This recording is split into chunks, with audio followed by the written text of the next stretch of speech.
భోజన ప్రియులకు స్వాగతం అండి. టుడే మార్నింగ్ బ్రేక్ఫాస్ట్ కోసం సామలు, రాగిపిండి, పెరుగు, జీలకర్ర, ఖర్జూరం. దీని తయారీ విధానం చూసేద్దామా.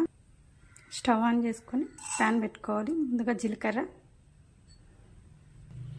అలానే సామలు వేసి వేయించుకోవాలి. వీటిని వేగేయండి. వీటిని చల్లారించుకోవాలి. వీటిని మిక్సీ పట్టేసుకోవాలి. ఇదని నేను మిక్సీ పట్టేసుకున్నాను మెత్తగా. అలానే స్టవ్ ఆన్ చేసుకొని స్టీల్ గిన్నె తీసుకున్నాను. ఇందులో గ్లాస్ వాటర్, 2 గ్లాసుల వాటర్, ఒక స్టీల్ గిన్నెలో రాగిపిండి వేసుకొని కలుపుకోవాలి. అలానే మిక్సీ పట్టుకున్న సామల పిండి, వీటిని బాగా కలిపేసుకోవాలి.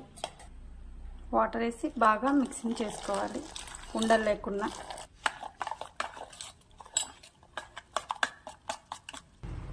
వాటర్ని బాగా మరగనివ్వాలి. అలానే ఖర్జూరం పిక్కలు తీసుకోవాలి. ఇలా తీసుకోవాలి. అలానే వాటర్ బాయిల్ అవుతుందండి. ఇందులో ముందుగా కలిపేసుకున్నాం కదా, ఈ మిశ్రమాన్ని వేసుకోవాలి. ఇలా ఉండలు అవ్వకుండా కలిపేసుకోవాలి. అలాగనే చిటికెడు సాల్ట్. ఇదండి ఇలా కుక్ చేసుకున్నాను. బాగా కుక్ అయింది.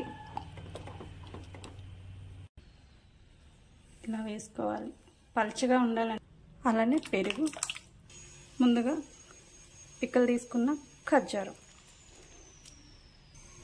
ఈ డ్రింక్ని డైలీ ట్రై చేయండి, చాలా బాగుంటుంది. మీ హెల్త్కి కూడా ఎంతో మంచిది.